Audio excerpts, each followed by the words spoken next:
100%. Speaking of you on Complexity, I always remembered playing against you in so many qualifiers, and every single time I met Complexity, it's like we're gonna lose.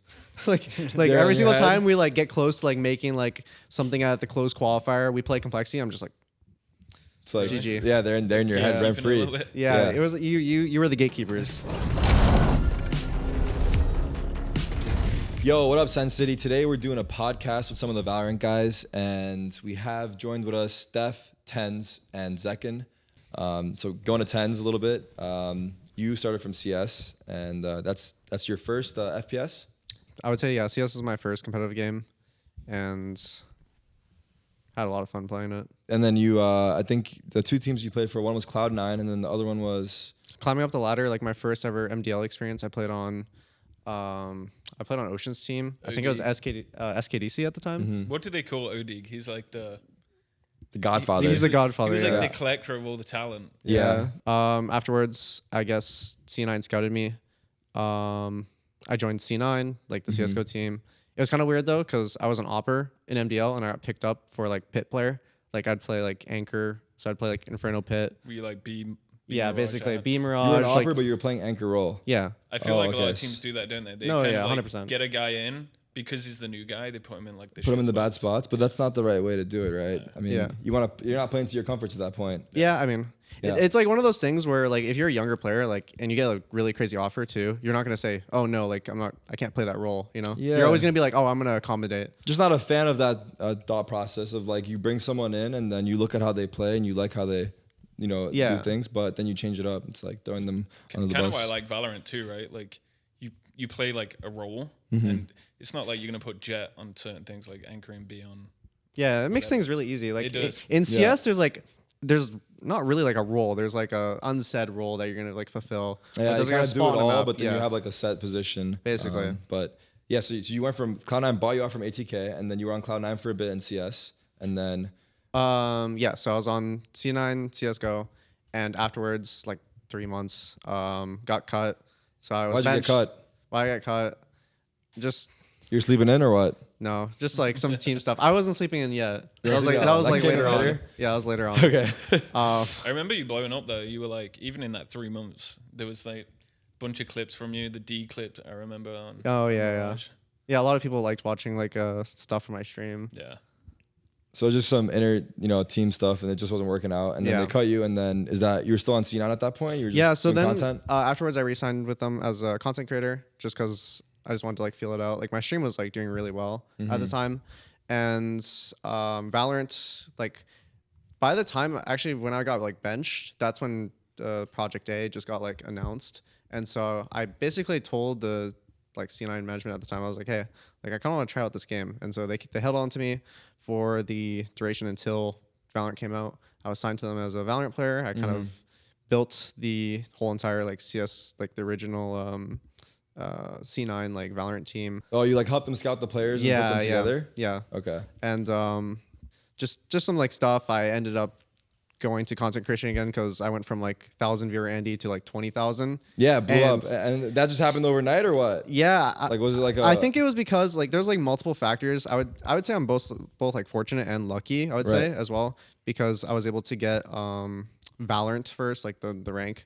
I think that actually blew it up a lot. You were the first person in NA to hit it? Yeah. So Oh, really? I didn't know that. And that blew up my stream like a lot. I Yeah. remember that. Yeah. There was a YouTube video recently that was like TenZ reacting to the first Radiant 1 to Radiant 1 later on. Yeah. Yeah. He's like, For people that don't know, Valorant was the name of Radiant, right? Yeah. It was like the original title they had for it. So then eventually Sentinels bought you out. Didn't need a player for the team. Yeah. And then you were just a sub at that point, or? Yeah, so I was a sub for the Masters 1 event that we somehow won. And then afterwards, I was still a sub. We qualified for Iceland, won Iceland.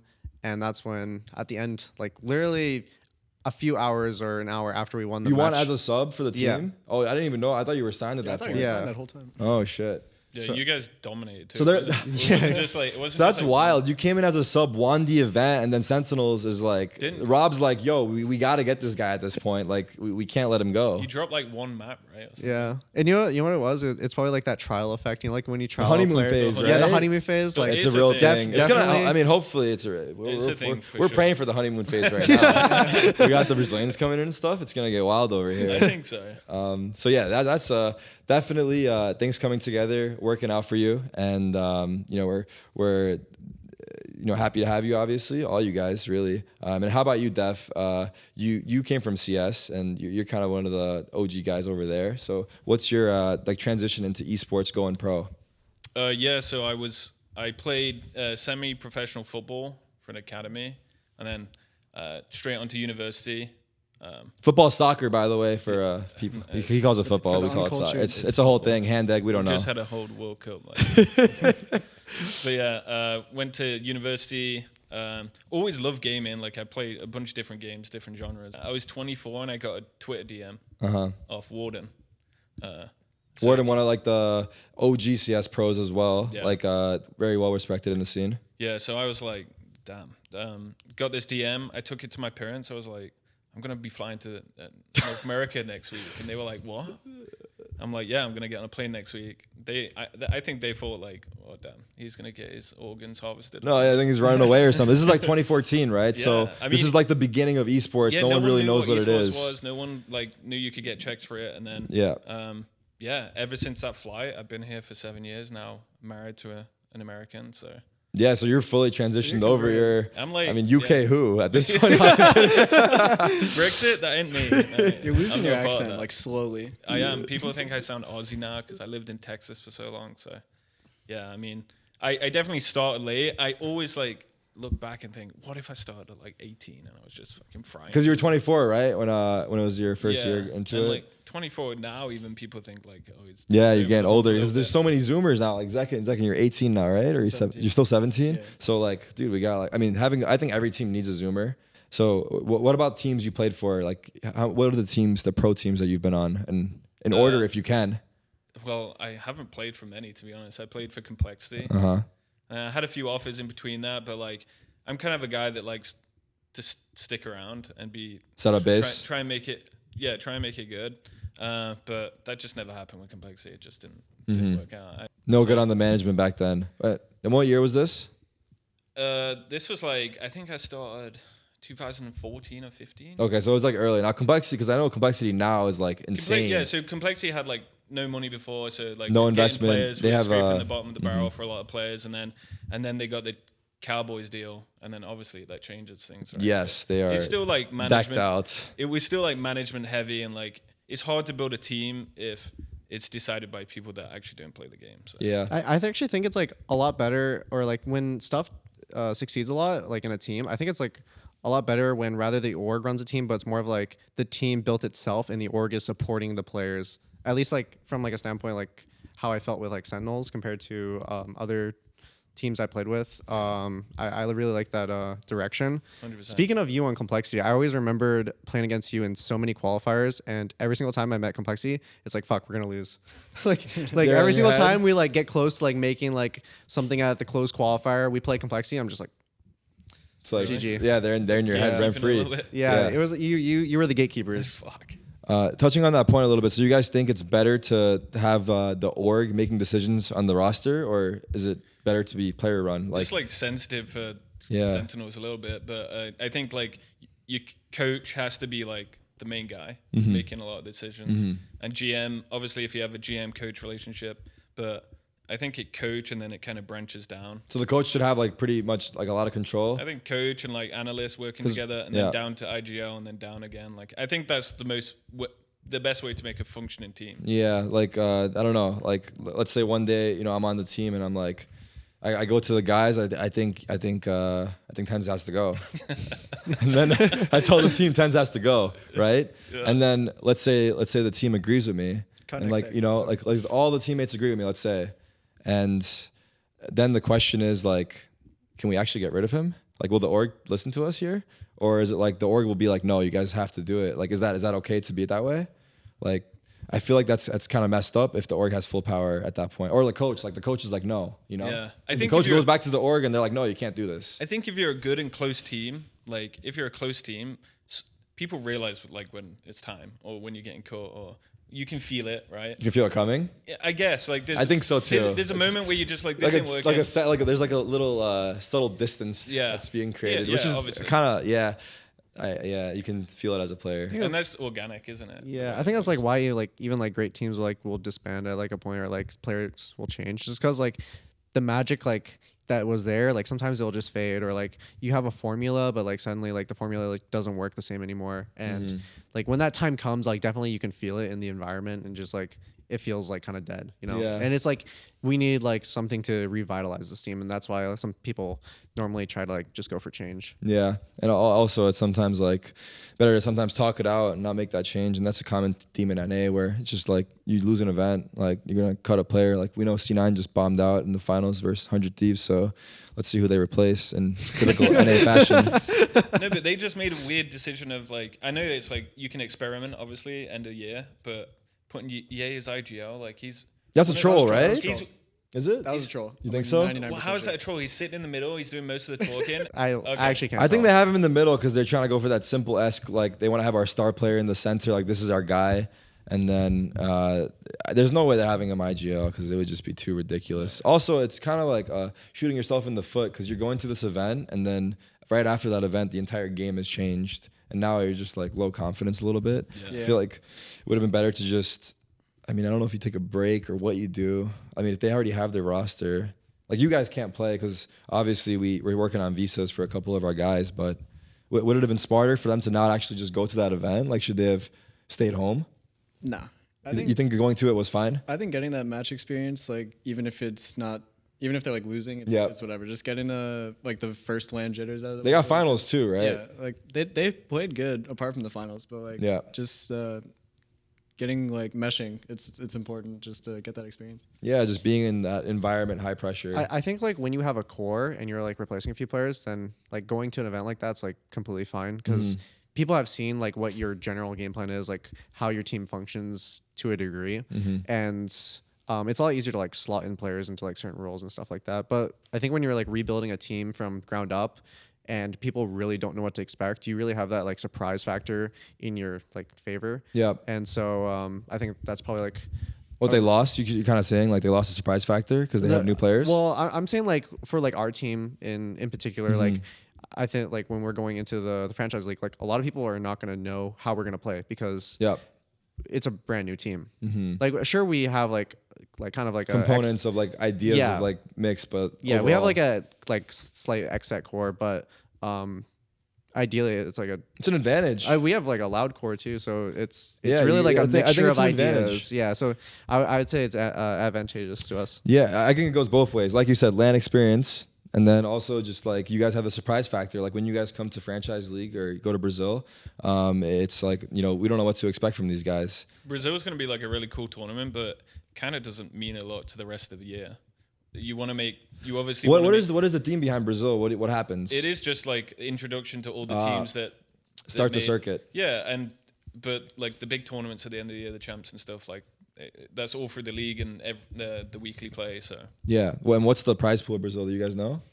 No, I don't think they've released it. Is there a prize pool? There is a prize pool, but I don't know. Oh, it's not out there yet. I'm sure they might do like cool skins again and for like the kickoff. Yeah, maybe. I wonder if they're gonna do like similar to like League of Legends. They have like team icons and stuff. I think that'd be pretty cool. I don't know how much I can league, but I heard some conversations about that. Oh, team stuff like a buddy or like something? a Sentinels buddy. Like that'd be pretty cool. Oh my god, stuff, so, yeah, that stuff would sell like crazy, like candy. Yeah. Or even just like what about like the actual on the agent, like a little logo. I don't really think that they'll ever do like cosmetic stuff for agents. Sure, I wish you could change your outfit like on wants Jet. to Like, make- I mean it would be cool. nuts. It would be make cool. an extra like $5 billion. That's where they. yeah, that's where once they're they gonna once make characters the skins. when the I don't think they're struggling for money right They're now. probably They're definitely not. not. No, they're chilling. yeah. So LANs are coming up. That's gonna be exciting. Is there any LAN stories in particular that you guys would share? Like whether it's a funny experience or something random that happens, or interacting with a fan that poked you the wrong way. I don't know. You guys got. You want to tell the Mac one? Who's Mac? Mac was the coach for LG, Okay. and we were playing Luminosity on the stage. Mm-hmm. This is like, I don't really care too much about it. This is in CS:GO. Yeah, no, this was in. This is in Valorant. Yeah, Okay. so Wait, I remember you guys. I remember Mac. How could I forget? Now I remember. They were tweeting about it and stuff, but I mean, it's not a big deal. Like the older guys, especially, they used to like the shit talk and doing the screaming and stuff. But Right. we had some we had young players. Like I think it was Matt's first LAN. I think it was like. No, that was Bryce. Still. Oh, Bryce, was it? Yeah. Okay. So Brendan was on the edge, and Mac was just screaming. The coach like, of the other team. Yeah, I mean, not just like loud. He was like screaming, and it was like obscenities. We can pull up the clips if it's possible, but The clips were. You know how you have like the in-ears and the noise canceling headphones with like the white noise? You could hear them through that. yeah. So Damn. yeah, because they have it cranked up where you're not supposed to hear anything outside of your headset. But this guy, he found the way to get through. Yeah. Yeah. And we lost map 1, and as we were walking off the stage, he was like, "You guys are fucking shit on LAN," and we were like, "Oh man, like Holy whatever." shit! And he's not even playing, bro. Yeah. He's feeling himself. He was feeling himself, and like we would just like got in a huddle outside. We're like, okay, we're gonna make him regret that pretty much. It's a mental warfare. And then Yeah, we went it on is, to win actually. we went on to win 2-1, and Brendan was like shit talking him back, and it was really fun. It didn't work out then, right? What do you guys think about that? You think you can get in your opponent's head like that? I don't think it affected us at all. Younger players should be affected more so, I would say, right? But maybe not. No, I don't think it affected me. I think Brendan thought it was pretty funny. You Brendan started was- laughing. Yeah, That's Brendan great. was laughing. The part that I like the best is like because my mom, that was her first like big event that she came to, and Oh, she she was sitting saw- behind us. Oh my And god. so we She's- win. she's like, is this Your mom's about to beat her ass. Beat his ass. She comes up and she hugs me and she's like, "That guy scared me. I don't like it." He's like, me too. But I mean, if you go to an event like 10 years ago, both teams would be doing that across from each other. Yeah, like on the local, Like, and they your would and be your screaming. PCs would be right next to each other. You could slap his monitor You'd too. be like, you want to go outside right now? Like, Yeah. start fighting and shit. So. Yeah, I think it's viable. I think there's a certain degree. I think he definitely maybe overboarded a bit, and he's probably realizing that too. Can people get in your head, TenZ, if they start yelling? Does it affect you? Honestly, I find it really funny. You find it funny? I find it funny if someone's like shit talking and yelling, because like I'm just thinking about like if like when we win, like look at the comments you're gonna get. Yes, that's. And The, I just find it like hilarious. that's the side of it, right? When you are that person that's yelling, then like if you do lose, you kind of look stupid, right? Yeah, I kind of have a question for you. Okay. Just because you played with so you obviously played in Brazilian Team 2 mixed team. Like, what were the positives and the negatives of that? Did you find any struggles that we might encounter? Oh yeah. Well, it was a very interesting experience. I think it was definitely a lot of learning into, because it was obviously like me and Stu as the 2 Americans, and then we had the 3 Brazilians on the roster, and those guys in CS were like, kind of like movie stars. Like they're like very well known, and they had very high expectations too, because they were like the previous world champs, and we were coming into a team that was expected to be built to win. Yeah. So I think.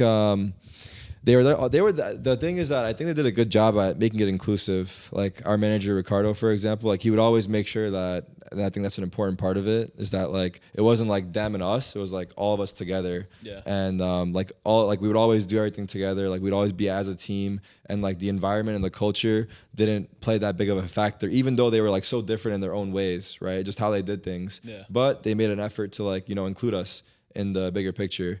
So I think that went a long way, and that's something that I would recommend to you guys as well, because we got the I think with Brazilians. like team cohesion, like it'll work really well if like the team becomes like friends inevitably, because you'll just like trust each other more, and you'll know to like what to expect of each other. Absolutely. Yeah.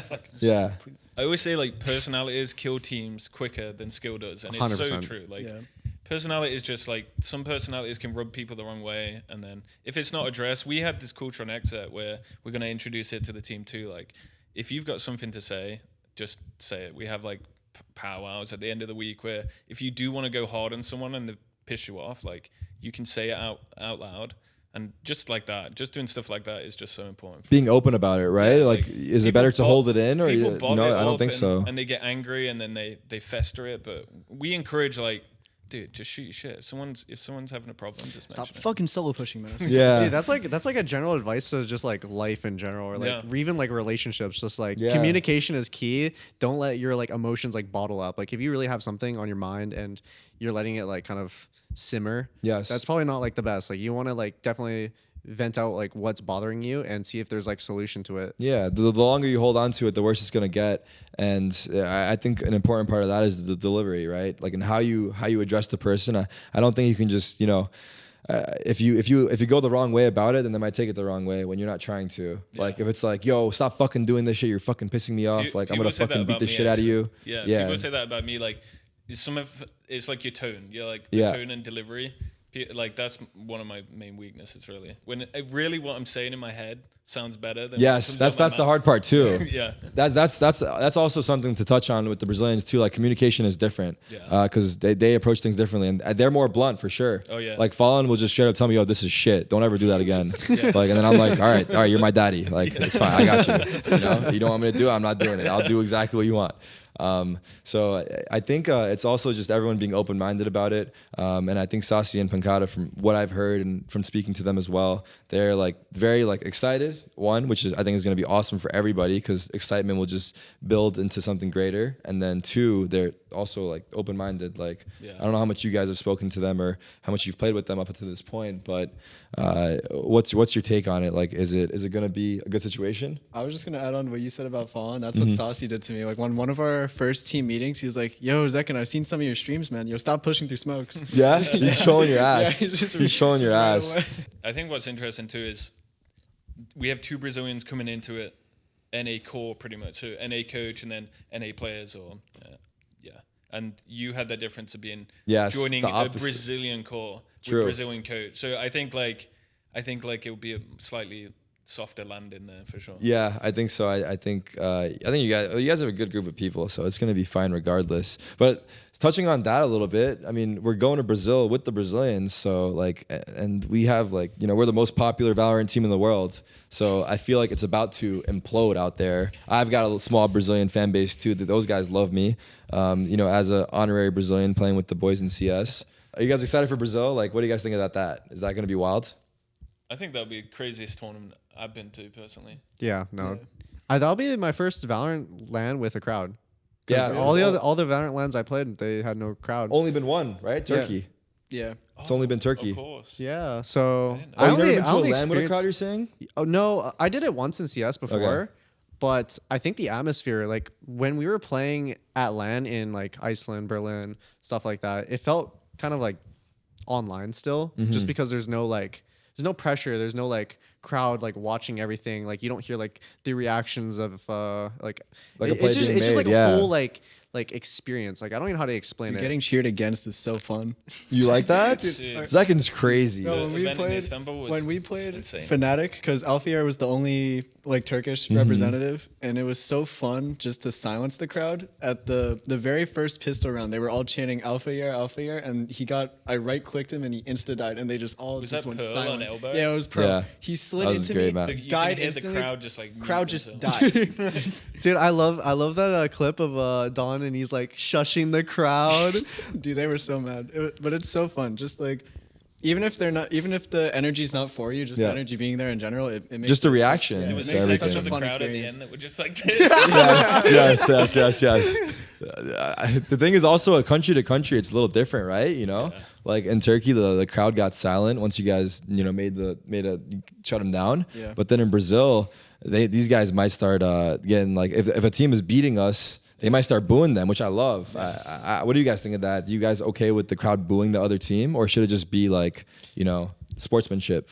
I think you can keep it to like a point where it's like a respectable amount. I do think like actively like hating on teams and stuff like that isn't really cool, but definitely like you can cheer for your favorite team. There's a limit. There's definitely a limit, I would say. So recently, unfortunately, as we all know, Deph's he's kind of actually been playing this too. Yeah. Chamber has been nerfed, and not even nerfed. He's been put into the grounds. He's been buried deep, and we I don't know if we can retrieve him at this point. Is he viable? Is he done? No.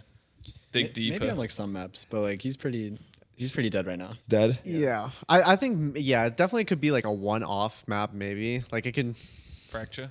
Kind of. Like I think potentially they took you a can lot. See a map, but like when I have to think that hard about if a character's viable, it's just like no. He needed to go though, right? Like he was creating teams like they had a certain style and like you just couldn't avoid it. So you guys think it's kind of reviving like what the game should be? Because it changed the meta a lot, even just having him the way he was. Yeah, I think the approach on the game, like just looking at like the different metas I played in, like I would say double duelist meta was very like fast paced, like kind of like very scrappy. And I think from a viewer standpoint, it will just be more like fun to watch. Yes. I do think Chamber kind of slowed everything down because you have to be more meticulous about like what angles do I take. Like everything with Chamber is like if you take a bad peek, you're punished.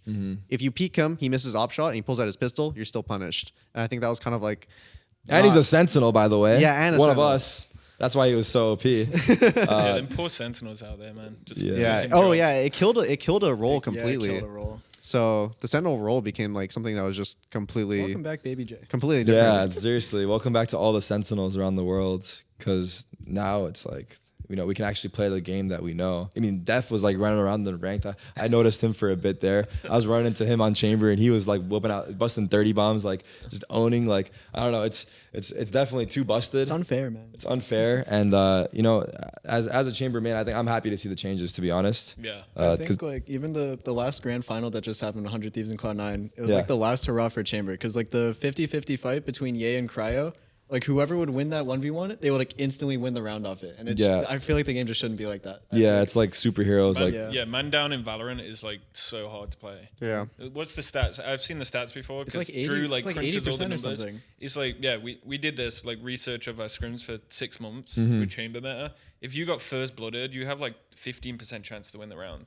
Yeah. Just because of the way the utility works and the amount of people. So Chamber just broke the game for a long time. So I think it's just like way more punishable in this game because you lose such like a valuable asset and that certain role. Like when you're looking at CS, like you don't really have a role, but like everyone can do everything. Yeah. Whereas like you kill the smokes, you're gonna get picked off. Like yeah. No, that's a call now, isn't it? No smokes, by the way. It's gonna be exciting, and I'm looking forward to it because next year is gonna be a different game. And we got the new roster, we got the new land coming up. But apart from that, I appreciate you gentlemen taking the time. We appreciate you guys watching, and we'll see you guys in the next one. Peace out.